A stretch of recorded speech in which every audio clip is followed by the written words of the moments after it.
بسم اللہ الرحمن الرحیم اللہم صلی وسلم مبارک علی سیدنا محمد وعلی آل محمد۔ امید آپ سب خیریت سے ہوں گے۔ السلام علیکم۔ آج اہم دن ہے، ایک ظاہر ہے آج Saturday and today we have Pak India match Ahmedabad India میں۔ اس پہ صبح میں نے ایک ٹویٹ بھی کی۔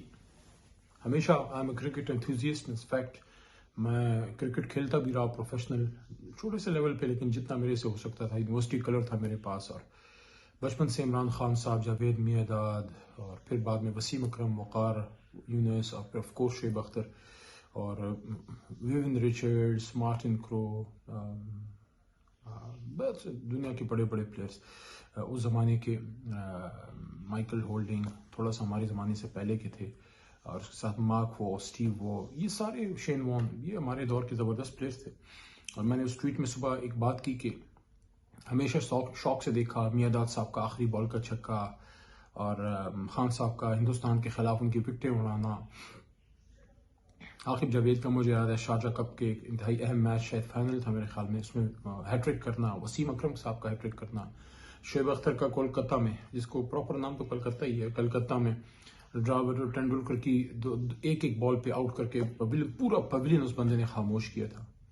اور اس وجہ سے میں اس کی بڑی محبت بھی میری اس سے ہے کہ اس نے پاکستان کی محبت میں اپنی ہڈیاں توڑوائی ہیں۔ اس بندے نے صرف پاکستان کے لیے کھیلا ہے، دل و جان سے کھیلا ہے۔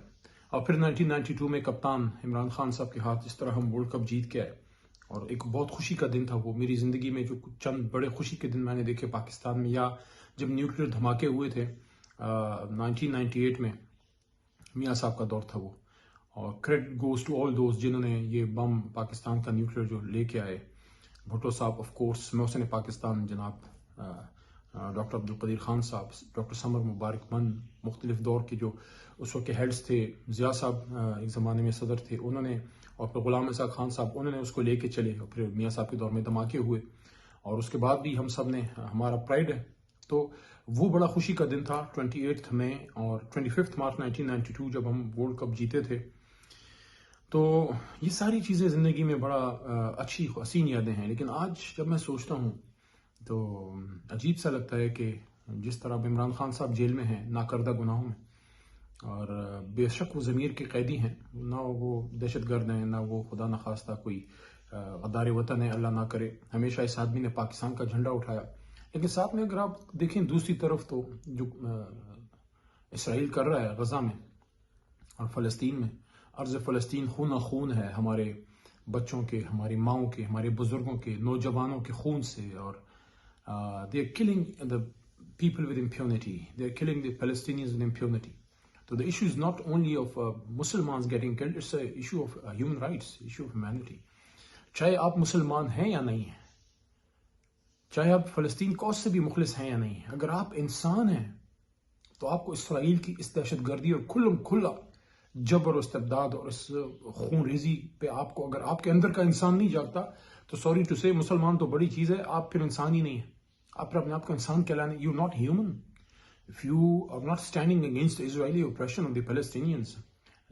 Not that it's a Muslim issue, it's basically an issue of human rights now.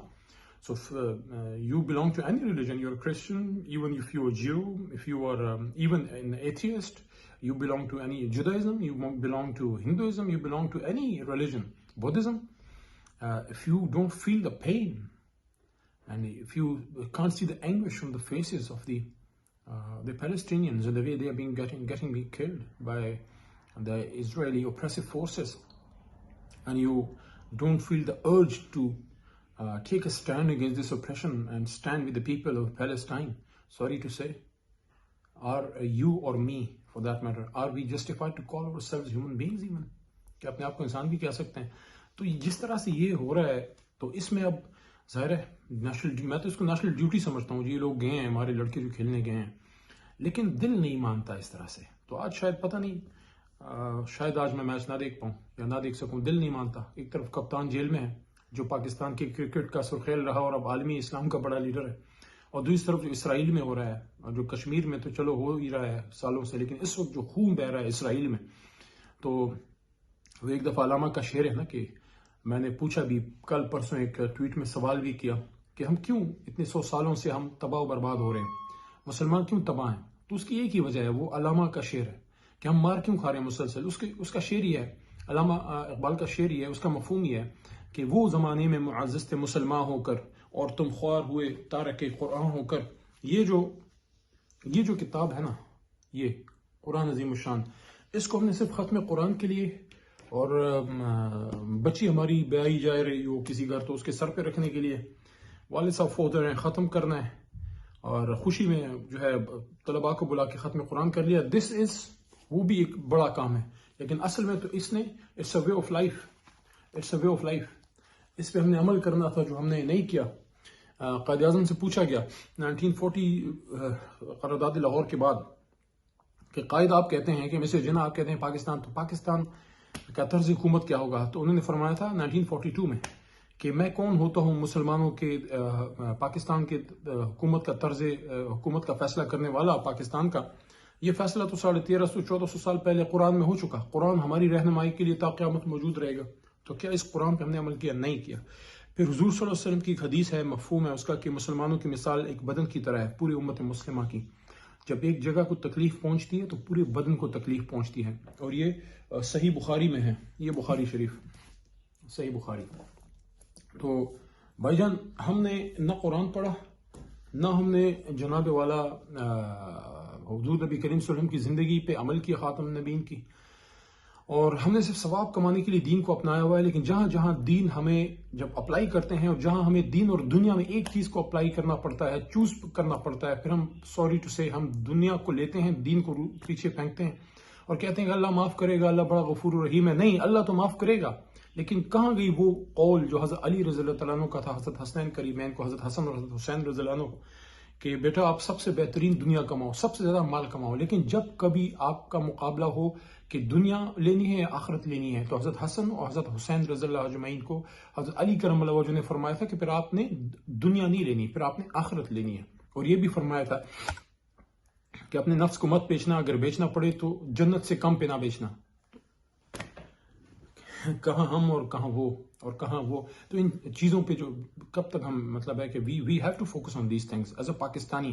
آج ہر جگہ یہ بات ہو رہی ہے کہ پاکستان کی طرف فلسطینی دیکھ رہے ہیں. کیوں دیکھ رہے ہیں؟ آپ نے کبھی سوچا ترکی کی طرف کیوں نہیں دیکھتے؟ حالانکہ آخری تو سلطنت عثمانیہ تو ان کے ہاتھ میں تھی. کسی اور ملک کی طرف کیوں نہیں دیکھ رہے؟ بڑے بڑے اسلامی ممالک ہیں، سعودی عربیہ ہے، ہمارا بڑا بھائی بھی ہے، خادم حرمین شریفین، دونوں ہمارے خانہ کعبہ اور مسجد نبی صلی اللہ علیہ وسلم دونوں وہاں ہیں. مصر کی طرف کیوں نہیں دیکھتے؟ عراق کی طرف، ایران کی طرف کیوں نہیں دیکھتے؟ وائی پاکستان؟ کیوں؟ کیونکہ پاکستان بنا تھا لا الہ الا اللہ محمد رسول اللہ پہ. جس طرح یہ کانسیپٹ آپ کو شاید زندگی میں یہ بات آج تک کسی نے نہ بتائی ہو، میرے ذہن میں اللہ نے ڈالی ہے، آپ سے شیئر کر رہا ہوں کہ جب ایک بچے کو تکلیف ہوتی ہے نا تو وہ کہتا ہے ماں، اور جب ایک مسلمان کو کوئی مسئلہ آتا ہے تو کہتا ہے یا اللہ خیر، کہتا ہے لا الہ الا اللہ محمد رسول. مشکل آتی ہے نا، زلزلہ آتا ہے ہم کہتے ہیں لا الہ الا اللہ محمد رسول. تکلیف آتی ہے ہم کلمہ شہادت پڑھتے ہیں. آخری وقت بھی قائد اعظم کی بہن فرماتی ہیں کہ آخری وقت قائد کے لبوں پہ جو ہے تو لا الہ الا اللہ محمد رسول اللہ تھا، اور ان کے لبوں پہ کیا تھا کہ فلسطین، کشمیر، مہاجرین اور لا الہ الا اللہ محمد رسول اللہ. پھر آخر میں کہتے ہیں کہ خدا حافظ فتح، اپنی بہن کو فتح کہتے تھے پیار سے، فاطمہ جناب بی بی کو، اور آخری الفاظ یہ تھے کہ لا الہ الا اللہ محمد رسول اللہ. تو جس طرح آخری وقت میں ایک مسلمان اپنے اللہ کو پکارتا ہے، کلمہ پڑھتا ہے، تو کلمے کے نام پہ ملک کون سا بنا؟ پاکستان. پاکستان کا مطلب کیا؟ لا الہ الا اللہ. فطری ہے، ہم نظریے کی بنیاد پہ بنے، دو قومی نظریے پہ بنے، کلمہ شہادت پہ بنے. اس لیے پوری دنیا کے مسلمان کا پاکستان کی طرف امید سے دیکھنا فطری ہے. کشمیری دیکھے گا، فلسطینی دیکھے گا، برما میں مسلمانوں کے سر کٹے وہ دیکھیں گے، جہاں تکلیف ہوگی وہ دیکھیں گے، پاکستان کو دیکھیں گے، پاک فوج کی طرف دیکھیں گے. اس کو یہ نہ سمجھے کہ صرف پاکستان کی یہ فوج ہے، یہ صرف پاک فوج نہیں ہے، اسلامک فوج. اس کی طرف دیکھیں گے. ہمارا یہ فرض بنتا ہے کہ جو آپس میں کچھ چیزیں دنیا پیدا ہوئی ہیں، اس لیے تو میں بار بار چیخ کے کہہ رہا ہوں کہ پولیٹیکل مسائل کا حل نکالیں، بیٹھیں، سب کو بٹھائیں. خان صاحب کو بھی جو ہے وہ آئیں، غلط کیسز ان سے ختم ہوں، وہ آئیں بیٹھیں. میاں صاحب بھی بیٹھیں، زرداری صاحب بھی بیٹھیں، آرم فورسز کے سپریم کمانڈر رہے ہیں، بڑی پارٹی کے ہیڈ ہیں، یا بلاول صاحب، لیکن زرداری صاحب کیونکہ سینئر ہیں، وہ آئیں بیٹھیں. اور صدر مملکت کے نیچے جو ہے پریزیڈنٹ ہاؤس میں یہ بیٹھک ہو، اسٹیبلشمنٹ بیٹھے. اور یہ الیکشن صرف کرانا جو ہے امپورٹنٹ نہیں ہے، الیکشن کے آگے کیا کرنا ہے، دیٹ از امپورٹنٹ. اس پہ میں نے پرسوں بھی ایک وی لاگ کیا تھا، ایک بات میں نے اپنی آپ کے سامنے رکھی تھی، آج ذرا تفصیل سے بات کر رہا ہوں کہ اس پہ آپ بیٹھیں بات کریں کہ ہم الیکشن تو کر لیں گے، کرتے نہیں رہے، 88 میں نہیں کیا، 90 میں نہیں کیا، پھر 93 میں نہیں کیا، پھر 96 97 میں نہیں کیا، پھر 2002 میں نہیں کیا، پھر 2008 میں نہیں کیا، 13 میں نہیں کیا، 18 میں نہیں کیا. What do we get out of it? کیا ہمیں کوئی آگے کا راستہ ملا؟ چائنا ہمارے بعد آزاد ہوا ہے، سپر پاور ہے. ہندوستان جو ہے وہ ہم سے آگے جا رہا ہے، چاند پہ پہنچ چکا ہے. We as a Pakistani need to think. آخر کو یہ جھنڈا رہ جانا، یہ جو پیچھے لگا ہوا ہے، جو ادھر سینے پہ ہے، اور یہ ظاہر ہے اس سرکار نبی صلی اللہ علیہ وسلم کے صدقے اللہ نے ہمیں یہ ملک دیا ہے.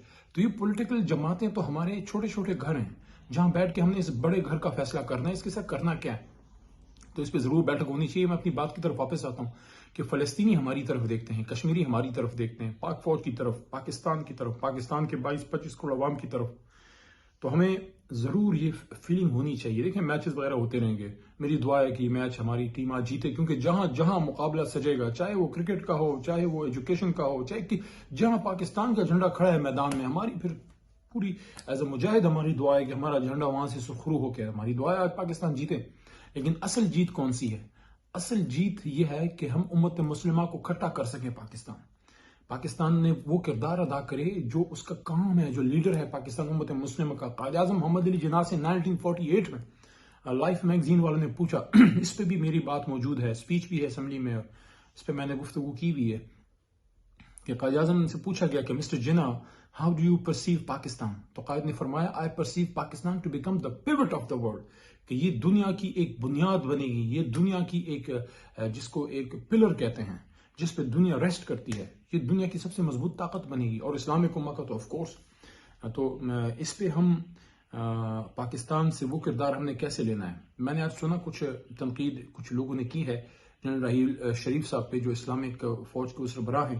مجھے نہیں پتا اس فوج کا کیا کردار ہے اور کتنا وہ قابل عمل ہے، لیکن بہرحال ہمیں اب سوچنا پڑے گا، اور وقت ہم سے گزرا جا رہا ہے کہ اگر ہم نے کوئی ایسی اسلامک فوج بنائی بھی ہے، تو میں یہ نہیں کہہ رہا کہ آپ چڑھ دوڑیں اور جا کے لڑائیاں شروع کر دیں، لیکن ایک تھریٹ فیکٹر تو ہو نا. ہم تھوڑی آنکھ تو دکھائیں. آج تو پوری امت مسلمہ سوئی پڑی ہے، پوری امت مسلمہ سے آواز ہی نہیں نکل رہی. ہمارے اپنے ملک سے کچھ لوگ 2 اسٹیٹوں کی بات، 2 اسٹیٹ کی کیا بات کرتے ہیں، جب آپ کے قائد نے فرما دیا کہ اللیجیٹمیٹ اسٹیٹ ہے. فلسطین کی بات کریں یار، مسجد اقصی کی بات کریں. بڑے سمپل سٹینڈ پہ ہم کوئی نہ مجھے آپ 1 انچ پیچھے ہٹنے دیں، نہ ہم آپ کو 1 انچ پیچھے جو ہے وہ ہٹنے دیں گے. عمران خان صاحب نے افغانستان کے لیے امن معاہدے کے لیے 2 OIC کانفرنسز کی تھیں. کیا پاسبل نہیں ہے کہ اس وقت ہمارے حکومت اور جو ہمارے ارباب اقتدار ہیں وہ OIC کی ایک ہنگامی اجلاس اسلام آباد میں کال کریں؟ ہم کر سکتے تھے 2 مسئلہ افغانستان پہ، تو مسئلہ فلسطین پہ کیا آج کی حکومت وہ نہیں کر سکتی؟ اس میں کردار ادا کرنا چاہیے، حکومت وقت کو کردار ادا کرنا چاہیے. جہاں جہاں سے ان کو سپورٹ چاہیے وہ سپورٹ ان کو ملے. OIC کانفرنس کریں، امت مسلمہ کو بلائیں، ہمارا وزیر خارجہ جو ہے وہ چلتا پھرتا نظر آئے، وہ بات کرتا ہوا نظر آئے، آواز آئے، پاکستان سے آئے، ایران سے آئے، ایران سے تو آ رہی ہے، ترکی سے آئے، سعودی عربیہ سے آئے، خادم حرمین شریفین ہے وہاں پہ، اس کے ساتھ ساتھ عراق سے آئے اور مسلم امہ ہے، مصر سے آئے، دمشق سے آواز آنی چاہیے، جارڈن وغیرہ سے آواز آنی چاہیے، تمام امت مسلمہ ملیشیا سے، انڈونیشیا سے. تو ان سب کو کون اکٹھا کرے گا اگر ہم بیٹھیں گے نہیں؟ جس طرح ہم اپنے ملک میں نہیں بیٹھ رہے، جو میں کہہ رہا ہوں، اسی طرح امت مسلمہ بھی نہیں بیٹھ رہی. اللہ خود کہتے ہیں کہ وَأَمْرُهُمْ شُورَىٰ بَيْنَهُمْ. جب ہم اللہ کے ان احکامات سے پیچھے ہٹیں گے، جب ہم بیٹھ ہی نہیں رہے، تو ہماری تو طاقت ہی اتحاد ہے. حضور صلی اللہ علیہ وسلم کی حدیث کا یہ بھی مفہوم ہے نا کہ ہم وہ فرما رہے تھے کہ آپ سمندر کی طرح، آپ کی جھاگ کی طرح بے شمار ہوں گے، لیکن آپ میں طاقت نہیں ہوگی. کیوں نہیں ہوگی؟ کیونکہ اتفاق اتحاد نہیں ہے. آخر میں یہی کہوں گا کہ بیٹھنے کا وقت ہے. سب سے پہلے اپنے ملک کو مضبوط کریں، یہ سیاسی ٹرموائل کو ہم ختم کریں، الیکشن کی طرف جائیں، عوام چاہے جس کے لیے بھی فیصلہ کرے، اور جو بھی حکومت میں ہم آئیں، ہم پکے کاغذوں پہ یہ بات کریں، یقین دہانی کے ساتھ. کسی ذاتی انتقام نہیں ہوگا، ملک کی بات کریں گے، ملک کے لیے ہم آگے آپ کو لے کے جائیں گے. آئیں ہمارے ساتھ، ملک کے لیے آپ جو ہے ہمارے ساتھ چلیں، عمران خان صاحب کے ساتھ چلیں، اور اگر کوئی اور جیتتا ہے تو پاکستان کے لیے ہم تعاون کریں گے. ہاں ذاتی اختلاف ہمارا سیاسی رہے گا.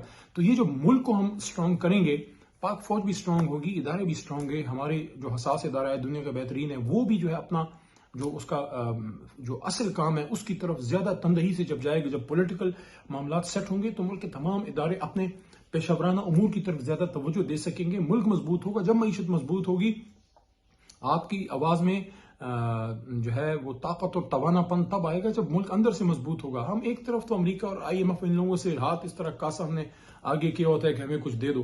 تو کیا بھکاری کی کبھی عزت ہوئی ہے؟ تو یہ کشکول کب توڑیں گے؟ ہماری بھی کوئی 50 کے قریب ہونے والے ہیں، کب توڑیں گے؟